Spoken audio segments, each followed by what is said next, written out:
Hello students, this video is about uses of dimensional analysis कि हम किसी भी फिजिकल क्वांटिटी को डायमेंशनली एनालाइज करते हैं तो उसको डायमेंशनली एनालाइज करने का यूज़ क्या है, हम क्यों करते हैं। तो उसके 4 यूजेस हैं कि हम किसी भी फिजिकल क्वांटिटी की करेक्टनेस को चेक कर सकते हैं कि वो फिजिकल क्वांटिटी हमारे पास जो गिवन है वो करेक्ट है या नहीं है। This is the first use. Second is derive formula. हम डायमेंशनली किसी भी क्वांटिटी का अगर हमें फॉर्मूला नहीं पता तो हम उसको डेराइव कर सकते हैं।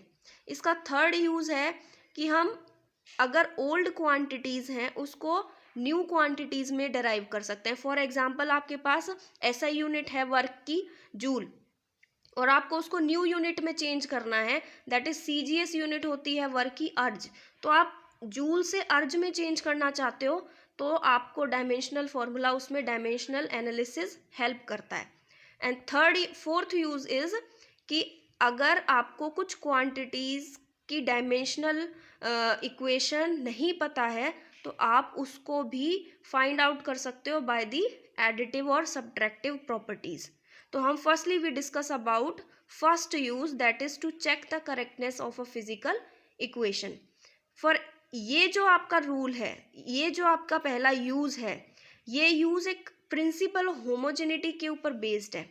प्रिंसिपल ऑफ होमोजेनिटी का मतलब है कि आपके पास जो भी इक्वेशन है उस इक्वेशन की लेफ्ट हैंड साइड में जो क्वांटिटीज़ हैं और उस इक्वेशन की राइट हैंड साइड में जो क्वांटिटीज़ हैं वो सारी इक्वल आनी चाहिए dimensionally. Then you can say that वो इक्वेशन आपके पास डायमेंशनली करेक्ट है। फॉर एग्जाम्पल हम एक क्वेश्चन भी कर लेते हैं साथ में। फॉर एग्जाम्पल आपके पास एक इक्वेशन है h is equals to 2s cos theta upon R square D G. ठीक है, ये इक्वल टू के लेफ्ट में जो क्वांटिटी है और इक्वल टू के राइट में जो क्वांटिटी है अगर दोनों डायमेंशनली सेम आती है आप कह सकते हो ये इक्वेशन करेक्ट है। अगर डायमेंशनली सेम नहीं आती then this equation is not correct dimensionally. Where h height है, r radius, d is the density, g is acceleration due to gravity and s is surface tension। तो 2 और cos theta are the constant, ये दो term ऐसी हैं जो constant है। तो firstly you have to solve left hand side. Left hand side में आपको h दिया हुआ है दैट इज हाइट। हाइट को हम मेज़र करते हैं मीटर में and metre is the SI unit of length जिसको हम डायमेंशनली डिनोट करते हैं कैपिटल एल से और उसको स्क्वायर ब्रैकेट में रख दिया तो ये हो गई इसकी dimension equation. Right hand side को आप सॉल्व करोगे तो 2 और कॉस थीटा तो कांस्टेंट है, इसको हटा दो। आपके पास बच क्या गया, सिर्फ s अपॉन में आर स्क्वायर डी जी। ठीक है, S is surface tension. Surface tension का फॉर्मूला होता है फोर्स अपॉन में लेंथ और फोर्स का फॉर्मूला होता है मास इनटू में एसेलरेशन अपॉन में ये हो गई लेंथ। एसेलरेशन मास की जो एसआई यूनिट होती है दैट इज केजी। एसेलरेशन की एसआई यूनिट होती है मीटर पर सेकंड स्क्वायर। पर का मतलब नीचे हो गई सेकंड स्क्वायर और लेंथ की एसआई यूनिट होती है मीटर। ठीक है, मीटर से मीटर कैंसिल, आपके पास एसआई यूनिट क्या आ गई सरफेस टेंशन की, केजी पर मीटर स्क्वायर। और dimensionally KG is the unit of mass, उसको डिनोट करते हैं कैपिटल एम से। Second is the SI unit of time जिसको हम डिनोट करते हैं टी से और यदि पावर ऊपर आ जाएगी तो -2। तो एम टी -2 ये डायमेंशन फॉर्मूला आ गया सरफेस टेंशन का, M T -2। R is the radius, radius को हम एक डिस्टेंस ही लेके चलते हैं तो इसकी एसआई यूनिट हो गई metre square. Metre is the dimensional, metre का जो डायमेंशन फॉर्मूला होगा that is L square, L square हो गया। Specific D is the density, density का होता है मास पर यूनिट वॉल्यूम, मास को केजी में, वॉल्यूम को मीटर क्यूब में। केजी को डिनोट करते हैं एम से और मीटर को एल क्यूब से, ये ऊपर जाके एम एल -3, एम एल -3 हो गया। And G is the acceleration due to gravity जिसका डायमेंशन फॉर्मूला आएगा L1T -2। तो जो चीज़ें कैंसिल आउट होती हैं वो कैंसिल कर दी और आपके पास क्या ऑब्टेन हुआ, M0 L0 T0। और जबकि लेफ्ट हैंड साइड में क्या था, L, it means left hand side is not equals to right hand side. So by the principle homogeneity, ये जो इक्वेशन आपको गिवन है ये करेक्ट नहीं है, this is an incorrect equation. Second use of dimensional analysis is the derivation of formula, कि हम dimensionally किसी भी फॉर्मूले को डेराइव कर सकते हैं. फॉर एग्जाम्पल मैं आपके सामने एक क्वेश्चन देती हूँ कि हमारे पास एक एग्जाम्पल है the rate of flow of liquid. तो इसमें क्या है, rate of flow of liquid मतलब V बाय L बोल दिया इन्होंने, V by time, sorry volume upon time बोल दिया, rate it means time, through a pipe depends upon pressure, potential gradient, pressure upon में लेंथ, रेडियस r और viscosity जिसको हम ईटा से डिनोट करते हैं, this is the symbol of eta, इस पे डिपेंड करती है. तो derive the formula of rate of flow of liquid dimensionally. तो आपको rate of flow of liquid का फॉर्मूला डेराइव करना है, फ्लो ऑफ लिक्विड का डेराइव करना है. तो हम मान लेते हैं rate of flow of liquid जो V है, यहाँ पे V दे रखा है, वो डायरेक्टली प्रोपोर्शनल है, डिपेंड कर रहा है ना, पोटेंशियल ग्रेडियंट P अपॉन में L, रेडियस R और विस्कोसिटी ईटा.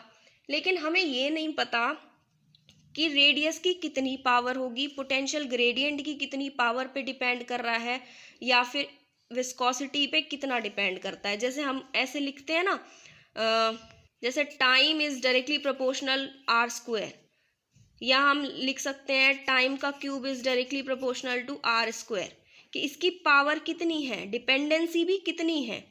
तो हमें नहीं पता, इसीलिए हमने क्या कर लिया, मान लिया ABC. तो किसी भी फॉर्मूले को डेराइव करने के लिए अब इन तीनों इक्वेशन को कंबाइन कर दूं.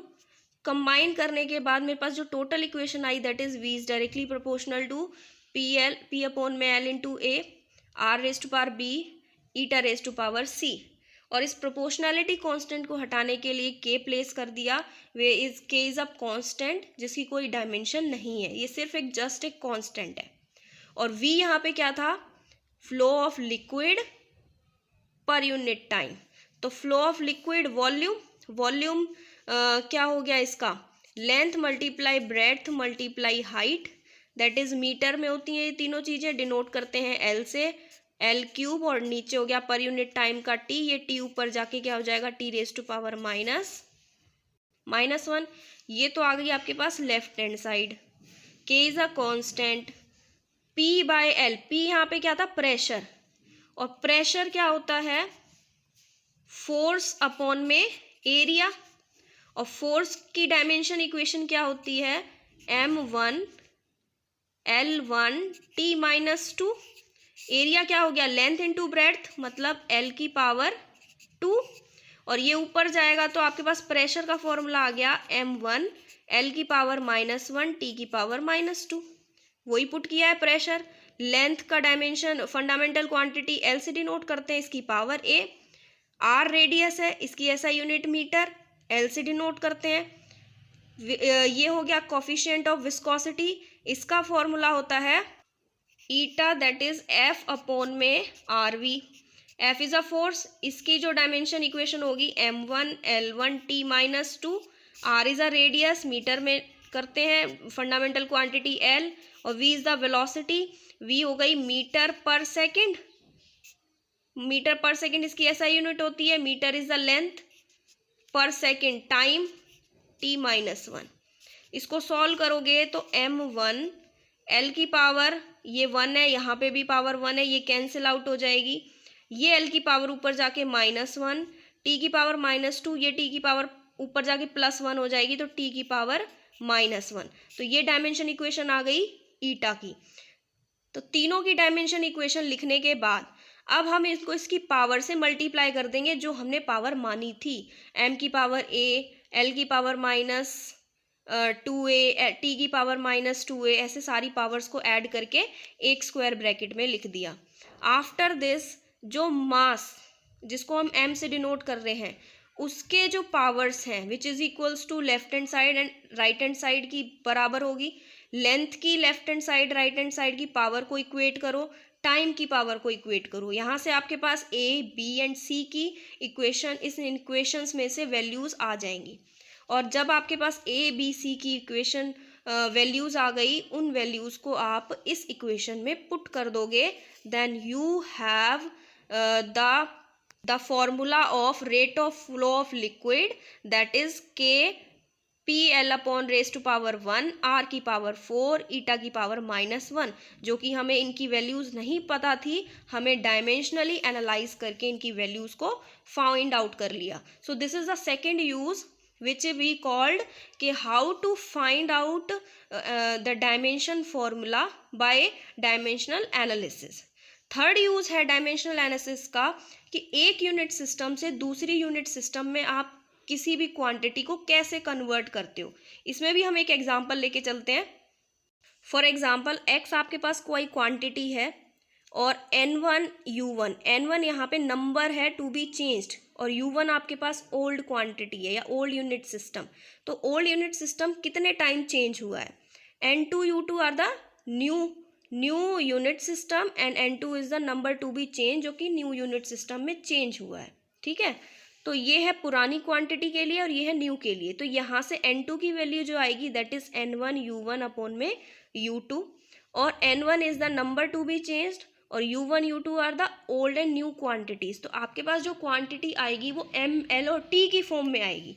तो हम मान लेते हैं m1 m2, m1 is the old quantity, m2 is the new quantity, l1 l2 t1 t2। अब उनकी पावर्स भी हमें नहीं पता, हमने मान ली a b and c।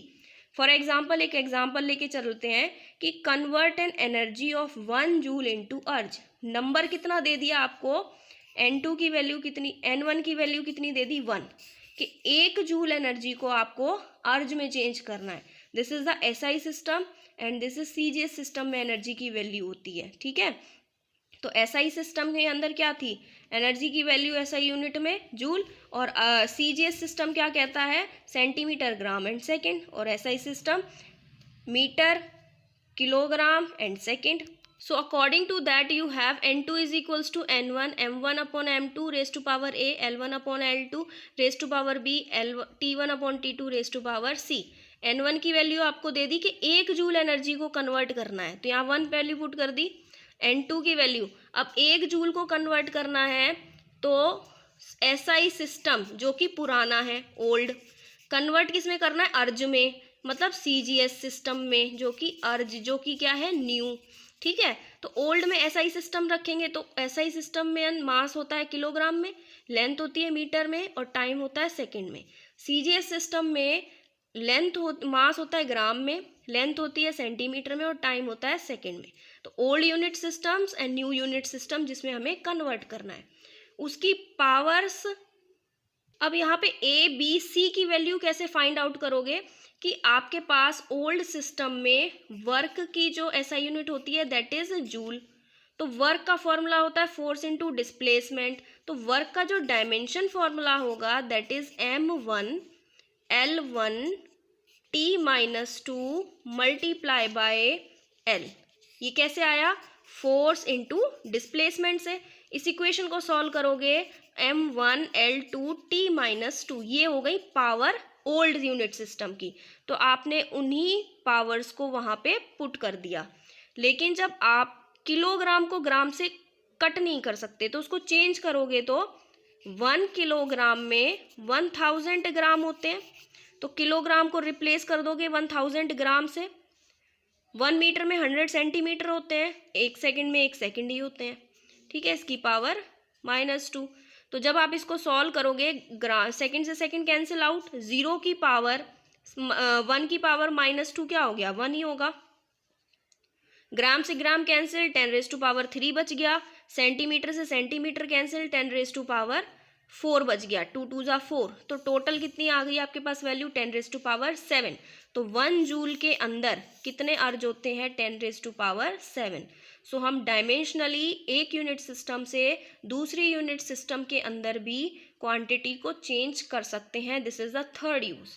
And the last use is to find the dimensions of unknown quantities by using the concept like quantities added or subtracted। मतलब जो दो क्वांटिटी ऐड हो रही होंगी इट मीन्स वो क्वांटिटी एक जैसी है, अगर दो क्वांटिटी सब्ट्रैक्टेड है इट मीन्स वो क्वांटिटी एक जैसी है।